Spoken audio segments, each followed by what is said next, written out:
Hi, I'm Dr. Gemma, and welcome back to Cognitive, the Knitting Psychology podcast.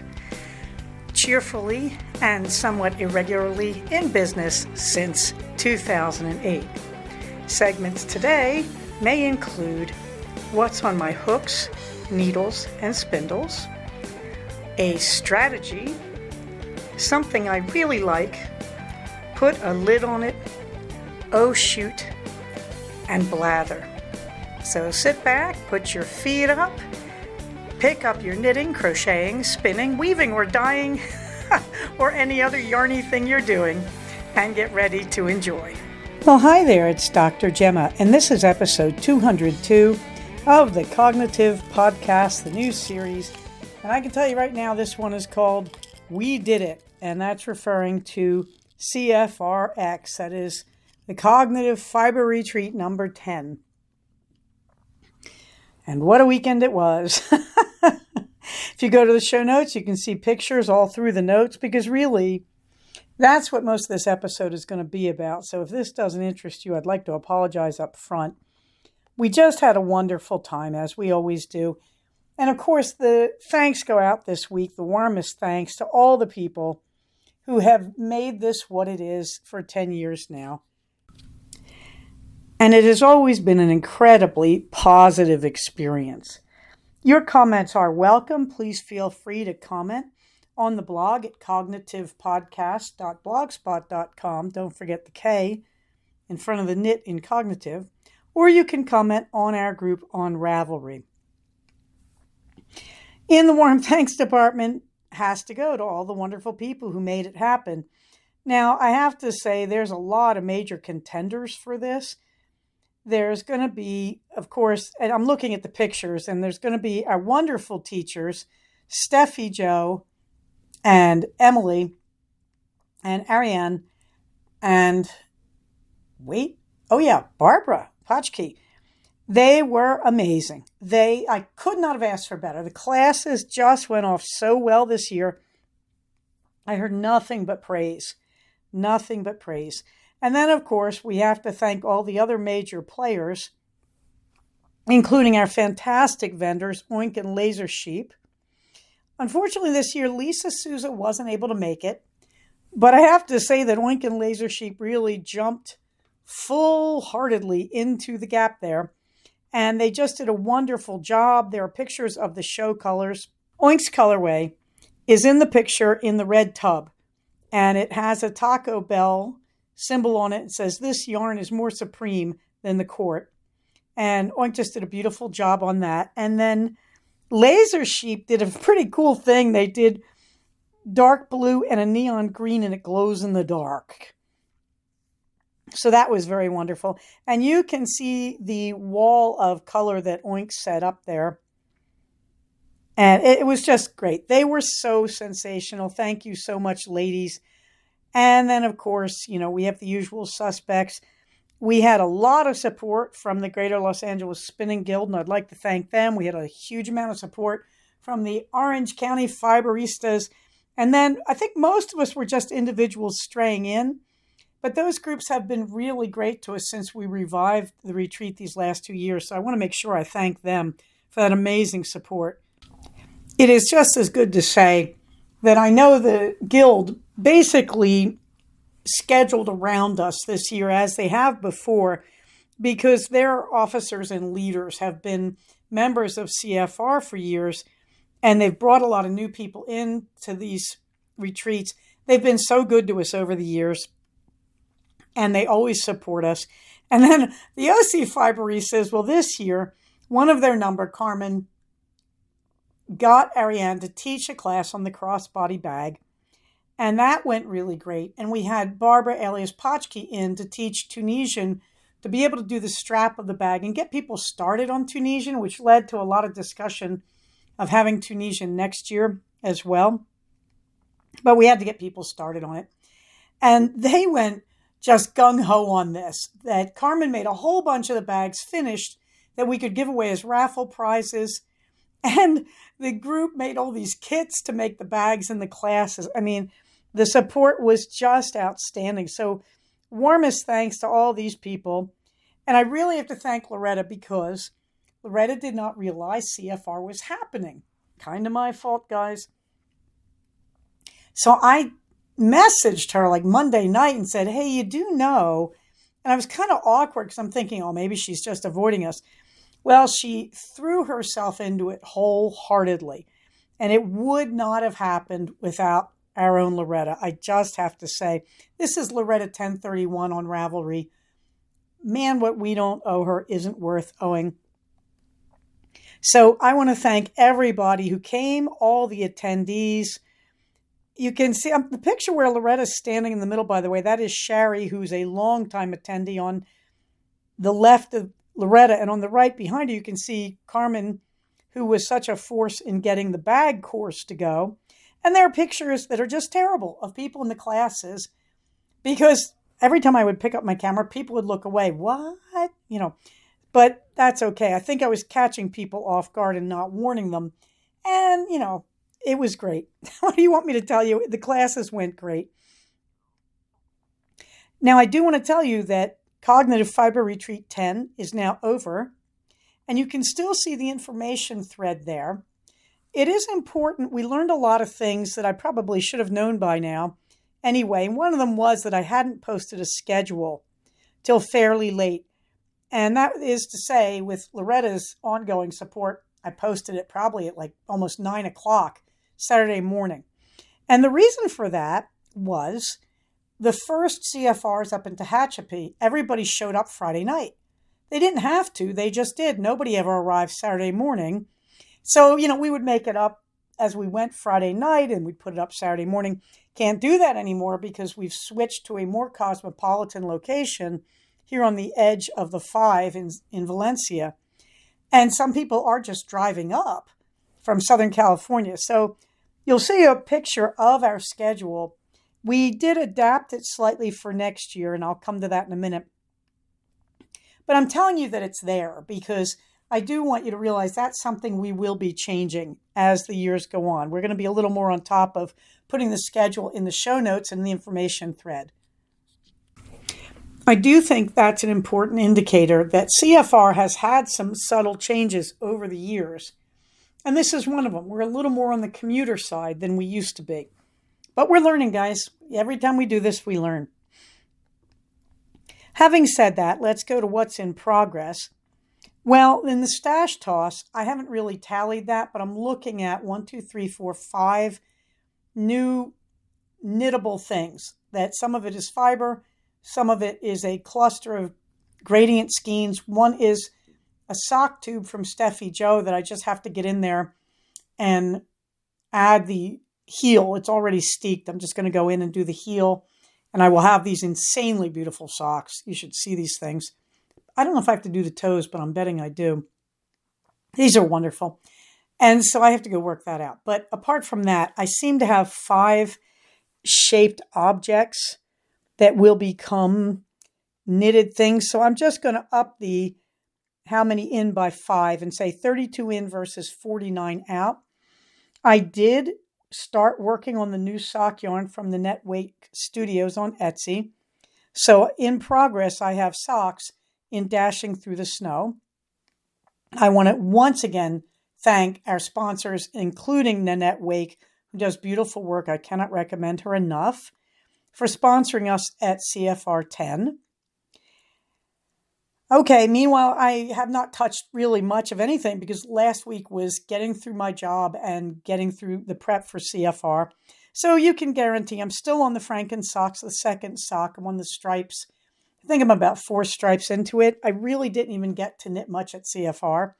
And I haven't really done anything on the lakeside cardigan or vestuary. I haven't done any spinning, but boy, did I buy beautiful fleece. Thank you, oink.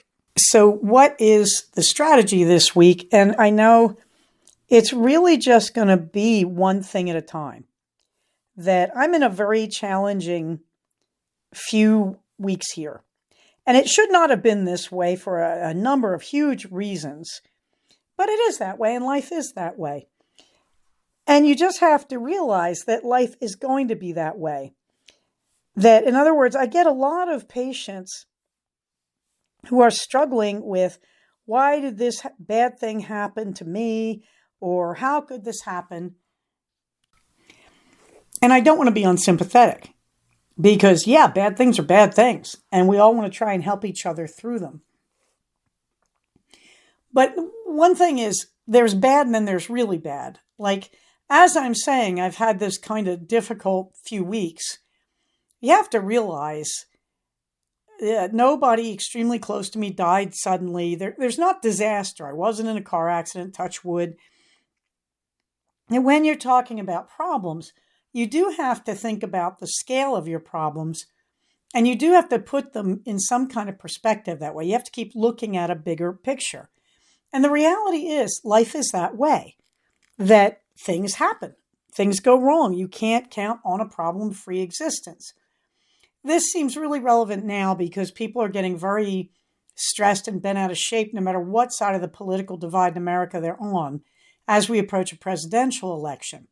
So people are getting very, very stressed right now. We've talked about that in consultation and staff meetings about, as clinicians in mental health, how are we going to handle this? And it is very striking the way people get upset by that. And it's an easy direction for people to catastrophize. I have these problems in my personal life, but that's not important because this bad political thing happened. But they're actually funneling their fear and frustration into that bad political thing. They are catastrophizing. They take a small thing and then they say, well, not only do I have this problem, but this big thing happened on the political scene. So you do have to hold the reality that life is full of challenges. And you can take them as problems, or you can simply reframe and say, this is a challenge. By a challenge, I usually mean, first of all, there's no disaster involved. Nobody's life is at risk. Secondly, challenges are usually time limited. I'm going to do it in this time frame where there will be failure. So, for example, right now, I'm in the insurance season where it's open enrollment, and I have not sat down to do that in the last 2 weekends. I still have more time. And it's challenging because I really want to sit down and do it carefully, but time is not on my side in these current few weeks. You can't say this is a disaster. This doesn't compare to my well-loved brother-in-law dropped dead suddenly or anything like that. This is a challenge. And people have a tendency when they have a lot of challenges to reframe them as, this is a disaster. I have so many problems. I am overwhelmed. And the answer is no, but you have to realize life will have episodes like this, where my life was very peaceful and suddenly I've got these about 4 weeks of high challenge stuff. And instead of freaking out, you just have to kind of say, this is time limited.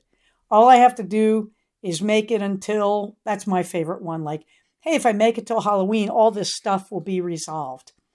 Or if I make it till Christmas or my birthday or whatever. That's one way to put it in perspective. The other way, and this is really more what I'm talking about, is however you're going to do this, one thing at a time. This brings up an age-old myth about multitasking, that there was a fantasy, women multitask and men do not. That's actually not true as far as the research goes. Interestingly enough, what the research does show is that our culture, and I'm talking about American and probably middle class and above white. I don't actually know if I'm talking about upper class white. I've never belonged to it, to be honest. But that's the culture I'm primarily based in. I've got some other stuff feeding into it. You know, the Amish and Italian backgrounds and all that. Influence from friends who are from other cultures. All right, but in the mainstream culture, the hegemonic culture, the culture that dominates America right now, and you can describe that however you want. Okay, so I am really trying to limit this. But in that culture, we have given preference to single task. Do this task until you're finished at the cost of every other task.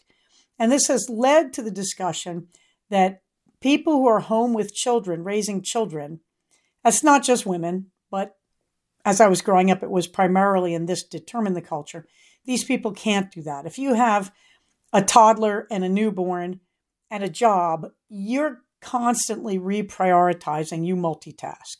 You come home from work, No matter what you do, the kids have to be fed. One of them may be still breastfeeding from you, and there has to be food somehow. And sure, other members of your household may be able to do this. I'm not saying that.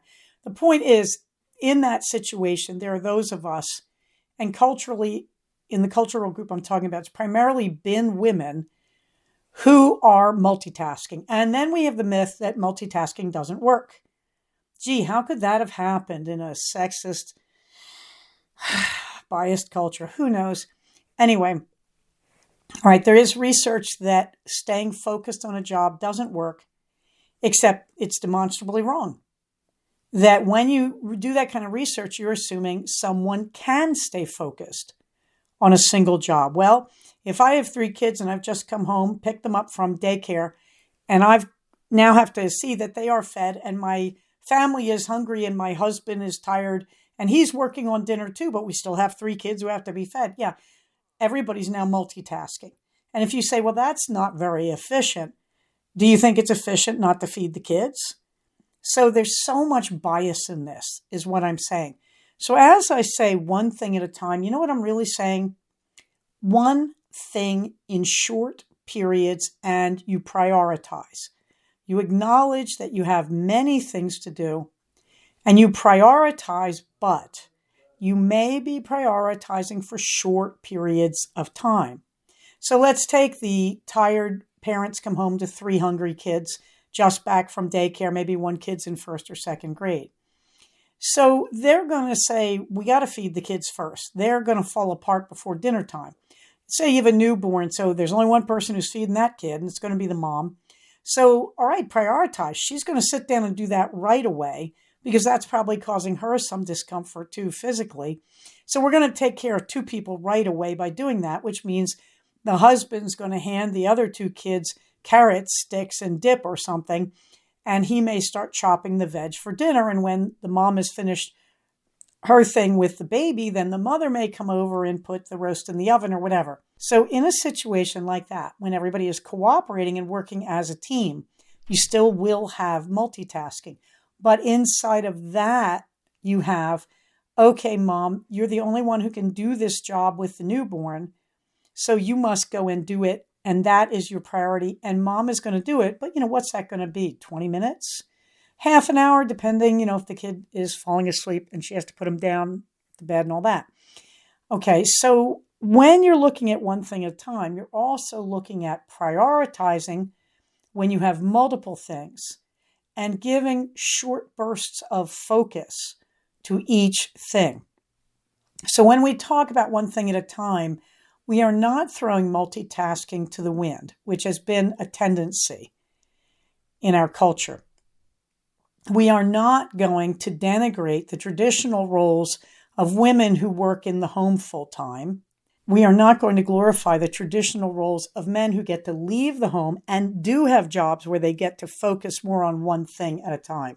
When you try to talk about this issue, in other words, there are a lot of classist, sexist, and in some places racist stereotypes here.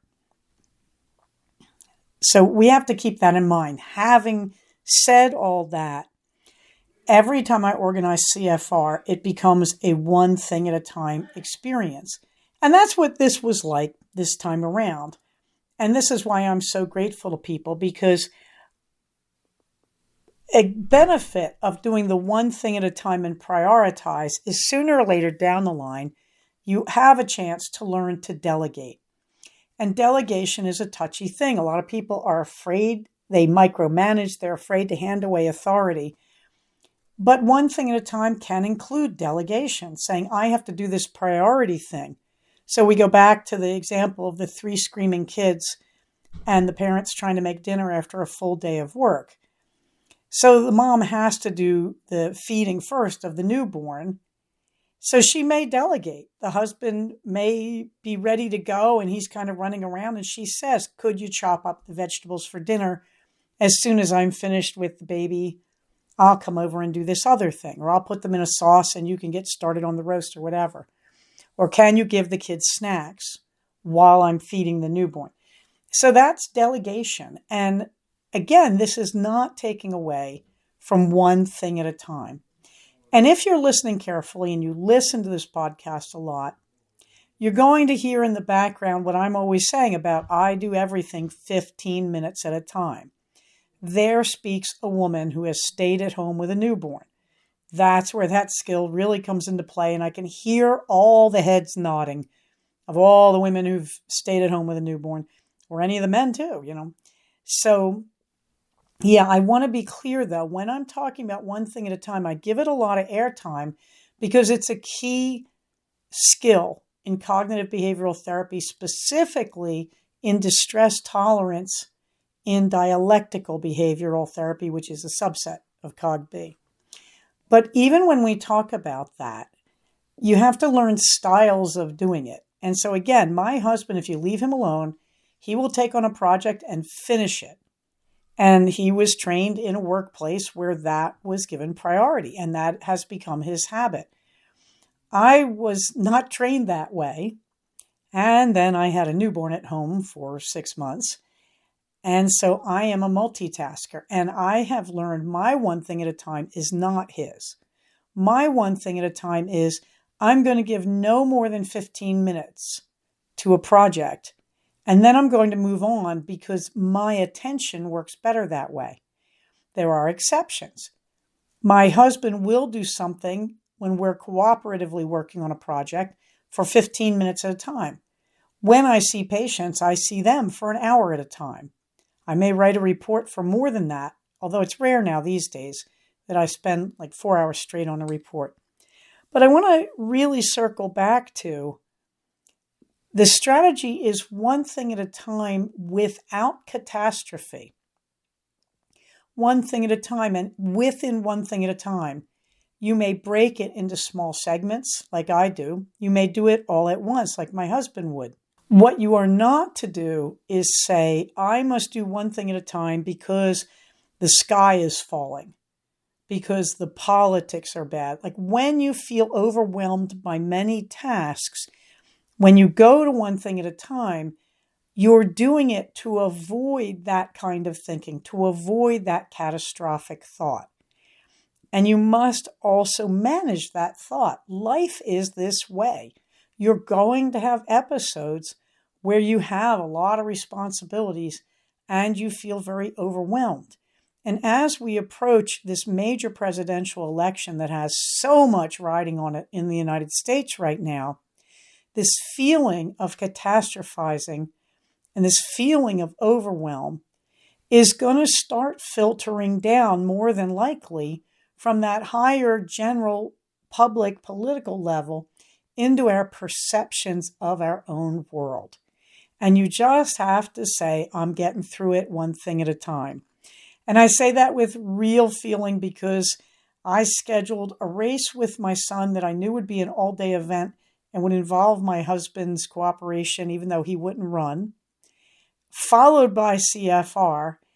And then I'm very grateful and fortunate to say, followed by a trip north to see people I dearly love next week. That last one came as kind of a shock, but I cannot be anything but happy to be with those people. Okay, and so instead of catastrophe, it's okay. I'm just moving through one thing at a time. And at this moment, I'm going to really thank Loretta again, because last week Loretta kept saying, come on, what are we doing for CFR? And I was like, I ain't got no time. I have all this stuff going on the job. So bless you, Loretta. Okay. Shoot. Well, we did it. The ongoing theme of this episode. I took running clothes with me and I said, I am going to run during the weekend because I need to get runs in on the weekend because I do have a race also next Saturday morning up in San Jose. And I'm going to enjoy that too. Like I said, I'm very fortunate to be going up there for so many reasons. And so I thought, well, I got to stay in shape. I got to keep in training here.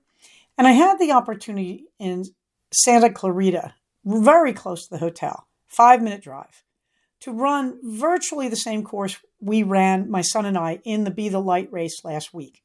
I only had to alter about half of it, but it was all familiar. It's extremely groomed biking and running trail. Santa Clarita is great for this. So I got up at 6:15, I think, and it's much easier to get prepped in a hotel than it is at home because I already had everything at hand the night before, and I had no distractions. Hello, Minerva, and feeding the dogs and all that.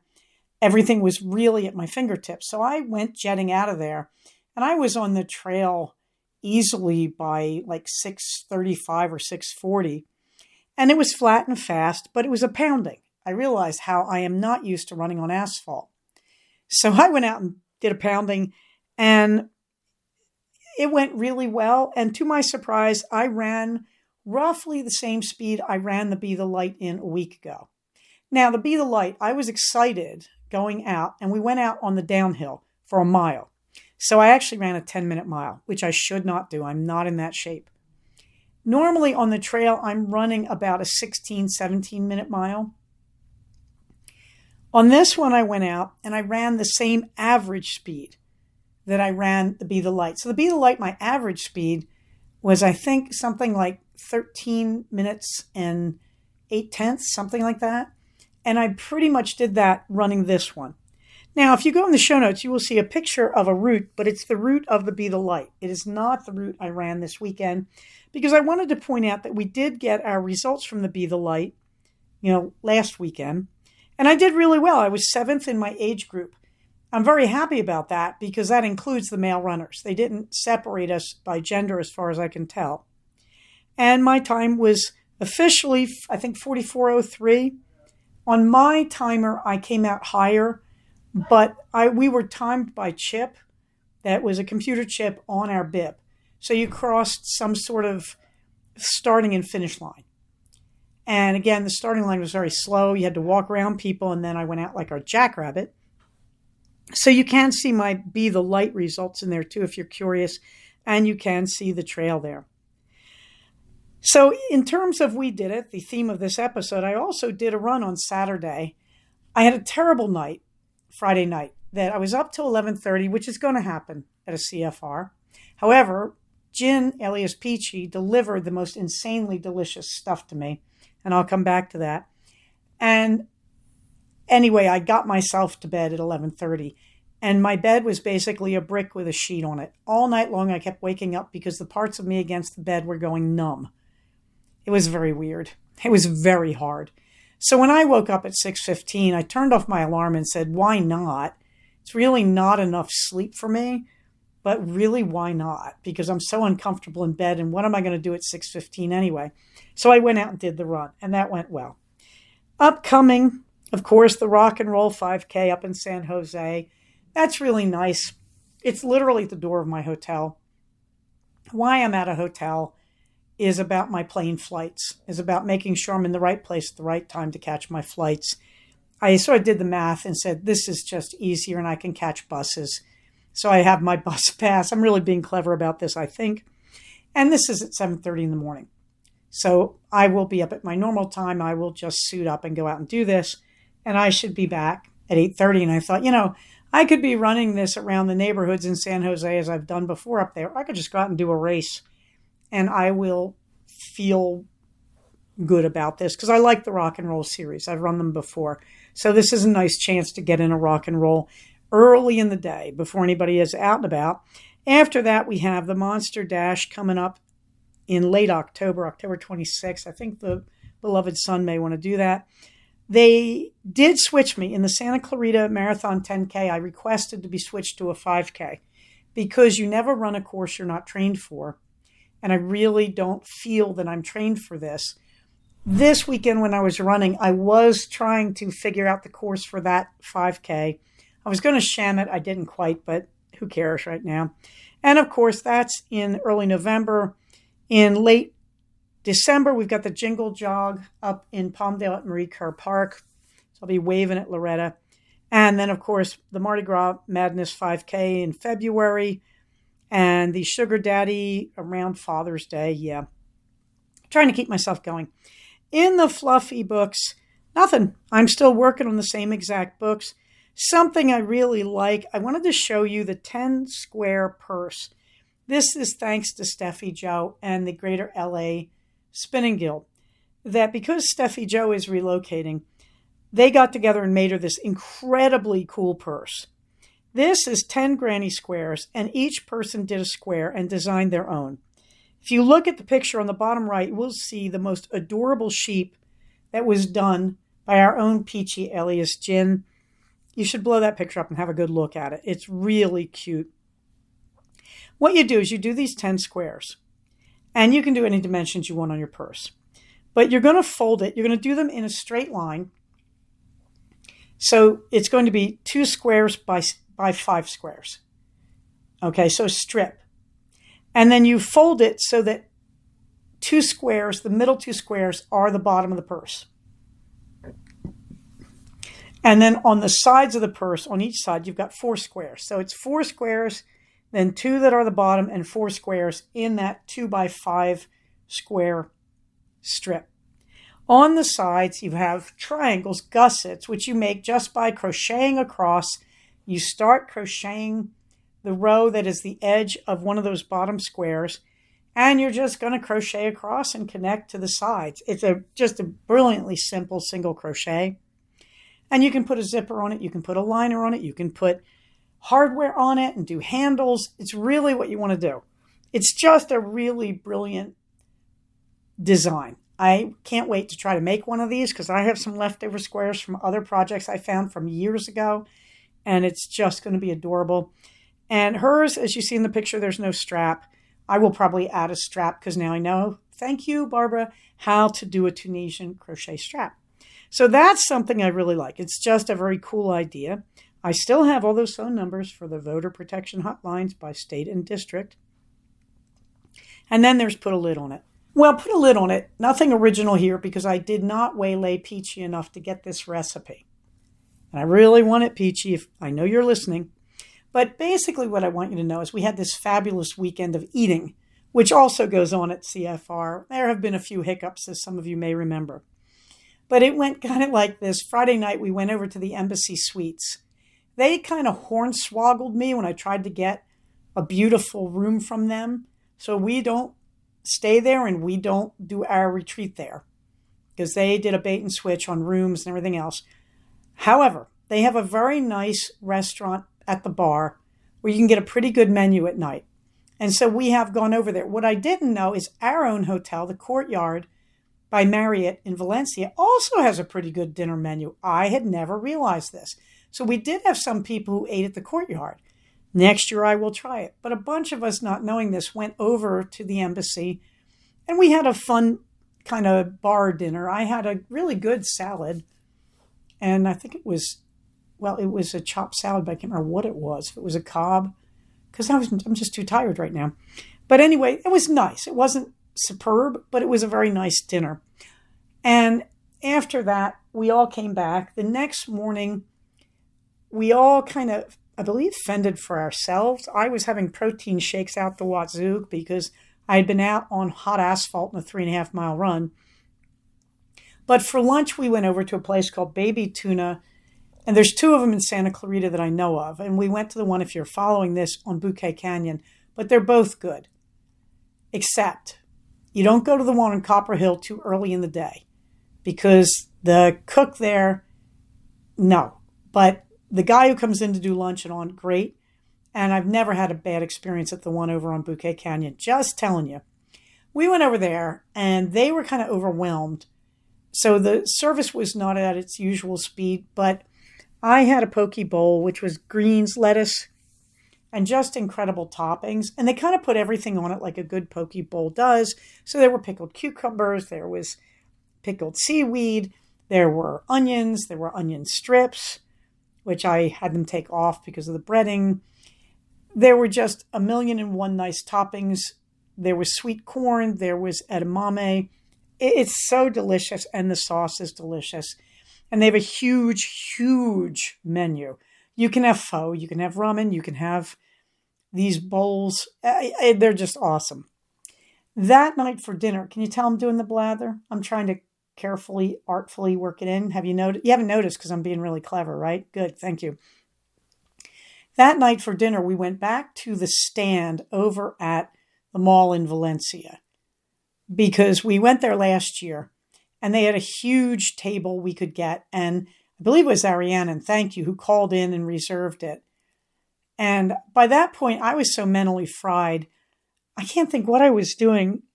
I think I was packing my car, and I just got confused, like, oh, everybody's already gone to dinner. So I got in and went, which led to Peachy calling me going, where are you? We're waiting in the lobby. Sorry about that, girls. I was so fried. I had two voices playing in my head that I just needed the silence. I called the beloved. Actually, he called me, which is weird. After all these years, we're on the same wavelength. He just knew I needed to hear his voice. So I ended up driving over and talking to him. And then we had a fabulous dinner over there. That was a chopped cob with roasted chicken on it. It was really good with ranch dressing. So those were the meals. This morning we went over to Eggs and Things. They really basically threw us out after a while when we started having a loud meeting. So next year I'll be researching some other breakfast options, because the thing about breakfast in Santa Clarita, there's a lot of good Sunday brunches, which means nobody really needs our business the way they used to in Tehachapi. They don't have that kind of Lions Club or Rotary meeting feeling that you get in a small town, I'm just saying. But anyway, we went over to Eggs and Things. The breakfast was very good. They tried to be patient with us. It was rather challenging when I heard the two waiters arguing in Spanish. Yes, I understand Spanish, even though I don't speak it well. They were arguing in Spanish, saying, I don't want that table. There's too many of them. They're really chaotic. Okay. You got to take some of the challenges here in stride. But we had a great food weekend. Having said that, on Friday night, when I thought, what is left to do? I'm so exhausted. Peachy shows up at my door at 11:30 p.m. Bless you. Because she texted me and said, did you ever get to bed? And I'm thinking she's just kind of joking, like, you know how you stay up late on these things. And I said, no, I meant to. I said, I'm getting to bed at 11:30. I hear knock, knock, knock. She brought me over this insanely delicious beef jerky. And this is shaved extremely thin, and it's in ponzu sauce. This is not by any means an American West type of formula. I don't know how to describe it. The closest I can get is beef potato chips, except potatoes never tasted this good. It's just got this, I don't know how to say it, like not even spicy. It's like vinegary, sweet, sour flavor on beef, but it's very, very thin, like paper thin. This stuff is amazing. So if I ever get a recipe, and I'm really hoping it doesn't take some very weird equipment. I had one friend from India who her mother would make lime pickle, and it was famous in the neighborhood because the mother used her butler to stir it by hand. He had to put his hand in each jar. Now there's vinegar. I'm sure this is a decontaminant. But he would put his hand in each big vat and stir it. And she claimed that's why the flavor of hers was better than anybody else in the near vicinity. Nothing weird like this is going on. I'm crossing my fingers, but I doubt it. Peachy is too... Okay, she's going to start laughing, and I can hear Smidgen's going to go into hysterics. Peachy is too normal. All right, I'm just going to move forward. So on to the blather. Well, we did it again. There is a picture of me and my compañera, Loretta, doing a big hug at the end of the breakfast. And you can see by the pained and yet happy looks on our faces, you can only get that expression when you've just made it through a weekend of trying to keep the ball rolling and making sure everybody is having the best time you can give them. And again, thank you, all the attendees. I cannot tell you how much fun it was. I got to say, Lefty Rebel Knitter sat next to me at breakfast. And if you haven't met this chick, she's a pistol. She is just hysterical. She is so sharp, and she had all these really good things to say. And I really love that she basically said, I am sitting next to you and you're going to hear me. And I'm so grateful because she had really good things to say. And I'm grateful too because there is always this guilt at the end of CFR that I did not give enough attention to the new people. And you always know there are people who have been listening to you for years and they really want to meet you. And you're thinking, oh my God, I didn't give them enough love. So I'm so grateful to the new people who just took it on themselves. I can't even tell you, but we did work really hard this year to try to keep the new people involved. And again, I have to give a lot of love there to the LA Guild, to our regular attendees who've come for years, and to the OC people, that we had these sort of three groups that never managed to get cliquish, thank you, who really seemed to go out of their way.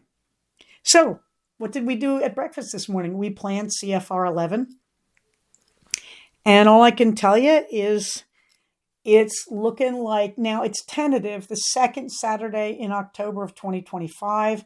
Loretta has an unmovable event the week after that. We are trying to schedule around Lambtown, the SoCal Fiber Fair over at the Pomona Fairgrounds, and a few other things. And so we did our best, and that's what it's looking like. I believe that makes it Saturday, October 11th. From there, I'm just going to say I'm going to be in San Jose on October 5th. So look out, Gigi. Look out, Jasmine. Look out, Knitmores. I'm invading next weekend. I can't believe it. I just can't believe it's like, oh, goody. It's going to be another really exciting 4-day work week. And I'm going to get myself on a plane. And a week from tonight, I will be probably sitting here again in a day's recording. I'm really looking forward to this.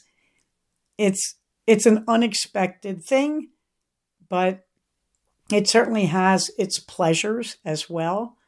And I'm trying to juggle a lot of things with it. So I do appreciate everybody's understanding that I have to juggle patients, paperwork, my own family's needs, plane schedules, and train and bus schedules too, apparently. So thank you for the understanding all the way around here. In the meantime, you can see our community resources, the links to the books that I've used, and to my favorite resources to buy, which includes all the sponsors of CFR. I have to go add our newest ones to it. I think that's only adding Nanette Wake and Rachel Roth. I think everybody else is already on there. You can also see a link to the skills and techniques that I love and to my link tree. And there is one more thank you to our wonderful sponsors in no particular order: Lisa Souza Dye Works, Laser Sheep Yarns, Cutiful Yarns, Nanette Wake Studio, Rachel Roth Wishful Knitting, and Oink Pigments. What did I do? I just read the list, every other one, because I don't know how to order them. I owe all of them so much. So if you weren't first, please, you're first in my heart, believe me. On the calendar, you can see the information for the groups that meet in the Santa Clarita Valley. That's Yarnopoly and the Second Saturday Stitchers. They have pages on Facebook. Our Sit and Stitch group over at the Joanne Darcy Library in Canyon Country, and the SCV Free Craft Exchange. All of these have groups on Facebook. You can find them that way. On the calendar, I will be in San Jose from October 5th through the 7th. And that does include early in the morning of the 5th, the Rock and Roll 5K. Because I got to do my training run, I might as well do it that way. Hey, never a bad thing to do a training run and walk away with a t-shirt. I have the Monster Dash in October and the Santa Clarita Marathon 5K, as I think I have told you. And I'm rather pleased to be changing that link right here because they were really nice about me changing the link. Thank you, folks.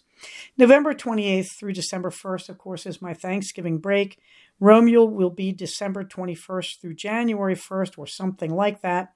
CFR 11 will be October 11th, 2025, including Friday the 10th. I will be there early if all goes well. And again, when the Sunday morning, if you want to stay, we have the debriefing breakfast. And under that, you can see the absolutely magnificent notes Loretta made today that she's actually going to type up because she's just too good to be true. We didn't have any paper. I was trying to take notes. It was very bad on my phone. Loretta just pulled up a napkin. Bless you. I think Brenda, bless you, Brenda, handed us a pen. So you can make out the notes, I hope. It's pretty exciting. I can't do it from here.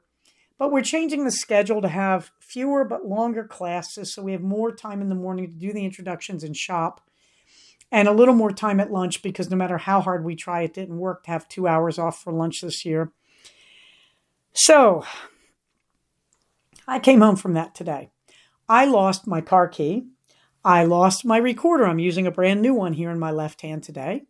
Looks to be working pretty well. We'll have to hope this all recorded because it blanks out its screen to save battery, which is making me nuts. I can't read the screen as I go. However, Very nice little Sony, gotta say. So I was exhausted and I had to go home slowly because Loretta and I did a long talk, as we always do, to debrief with each other after we debriefed with the whole group over at Eggs and Things. And then on the way home, I had to stop to get a new recorder at Best Buy. And then I had to stop at Starbucks because I was barely conscious. I don't know why. I slept pretty well last night. And I came home just exhausted, realized there were things I couldn't find. I've been unpacking slowly. I do want to announce that I gave away about a third of my Woobles, which is great. I just took this bag, gave it to the kids at the retreat and said, anybody want a Wooble? And walked away. Came back, no more Woobles. So this was really good. So wave a fond farewell to some of them, like Billy the Unicorn. To be honest, I can't even remember. Kaida the Dragon. I can't even remember which ones I gave away. Boom the Otter went. I know that. And I gave them away, and you can see, like, I'm struggling to even remember because I have so many of the things. I'm not that attached. But sitting on my desk now, on the finished table, really, the finished desk, I think it's the desk of completion I was calling it, are all my Halloween-themed ones. And I'm really happy about that. But it's really nice to have given away some Woobles and made people happy. I will be giving away others as time progresses. And then I got home and I got out of the car and realized I really had reduced numbers by a lot. I took a lot of stuff to CFR and I came home with a lot less. But I have 2 cartons of various knitting implements and a bag, yarns, needles, and I have to sort of work out how they will be divided and sent off because if Jasmine wants some of it, I will be mailing it to her because there's no way I can take it on the plane this week. That's another story that you'll hear next week. And some of it may well go to Mother Bear.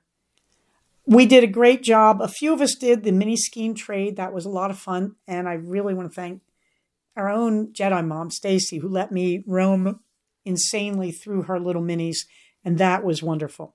I got out of the car feeling like wormed over dead. And there at my feet, you can see the picture, under Minerva's last word, I could not believe it. This one Russian sage from last year, one is still kind of there and kind of blooming. This one is going gangbusters. All the plants I planted, what survived this year, and this year I left everything alone because they're all perennials. So I'm just going to see what makes it. What survived, I've got one plant out, one trumpet vine, and it's very tiny, but it's alive in there. We've got the rosemary bush, which held its own and looks good. And then this one Russian sage is going bananas. And then there's a little one surviving next to it. So there is the picture of the Russian sage just enjoying the heck out of the early autumn heat wave. And so that gave me enormous relief. And I realized when I saw Minerva, she gave me enormous relief. And I gave her relief too. You can see her sitting in my lap. And she's blissed out because I'm brushing her and I'm scratching the side of her face. So Minerva gets the last word. And the last word is, relief, relief, relief. I can't wait to work tomorrow. It's going to be such a break not to be worrying about the race with my son and how we're going to work that out logistically with my son and my husband being away for part of the day and then having to meet up with me. And then CFR being history. And I'm just unpacking a little bit at a time and cataloging my gains in Ravelry and all that. It's such a relief. I am very looking forward to this weekend. It'll be a little hectic just trying to make the transportation happen. But I'm really looking forward to it. And I am just sitting around knitting socks. That's probably what I'll take on the plane with me. Relief, relief, relief. We are 2/3 of the way through a very challenging time. By the way, when I talk about challenging, it's at work. My job is great. That's not a problem. But I flipped like a third of my caseload in the last 2 weeks. And that takes a lot of paperwork and a lot of reports being written.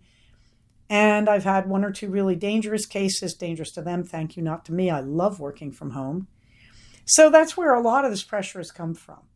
And it is just what it is. It is one of those periods. The people at my job, the patients, who I'm flipping, that is the people who are leaving and the new people coming in, they're perfectly reasonable intakes for me to do. It all makes good sense. It's all perfectly within my wheelhouse. And the people who are leaving needed to leave. I had to make some decisions about, I really think these people are done therapy and you try to avoid doing this many at once. but it's not ethical to keep people on when they've really completed the job. And a lot of them will stay on because they start to view you as a friend. And that's very pleasant, but it's also not quite ethical. That you have to be a doctor, not a friend, because you have to be able to have enough distance to tell them what they need to hear when they don't want to hear it sometimes. So, this was all just a timing thing. It just worked out this way. But that is why I'm so tired. So Minerva's last word is relief. I certainly am having it right now. The only thing left now is, touch wood, don't develop any illnesses. I've had my flu shot. I had the old COVID shot. So I don't have the latest variants, but it was just too late for me to get it and have it kick in before San Jose. So I'm glad I at least got that older shot. So, so far, touch wood, I'm going to be masked on the plane and real careful on my trip because that's how I got COVID last December. But everything seems to be going well. And so Minerva's last word and mine too is, what a relief. I'm so grateful to everybody who has helped at CFR. Yeah, we did videotape a few messages to people that we were missing to let them know we love them. And if you got one of those, you need to remember it's because we love you. And everybody was asking about our people who couldn't be here this year. And we love you. So remember, we are a community, as we learn at CFR every year. When we come together as community, we have so much happiness, strength, love, and power. So when you help the community, you are helping yourself individually. It's important to preserve the community as much as to preserve the individual. Get your shots, take care of yourself. Most of all, everybody, please stay safe, take care of each other, and I will talk to you soon. Bye-bye. So we have come to the end of another episode of Cognitive. Please do not use this podcast to diagnose yourself. If you think you are having a mental health problem, please contact a licensed mental health professional. Show notes for these episodes can be found at cognitivepodcast, all one word, .blogspot.com. Episodes can be found at iTunes under the name Cognitive Podcast, but also can be found posted next to the show notes on the Blogspot page. Thank you so much for listening. Everybody, stay safe, take care of each other, and I'll talk to you soon. Bye-bye.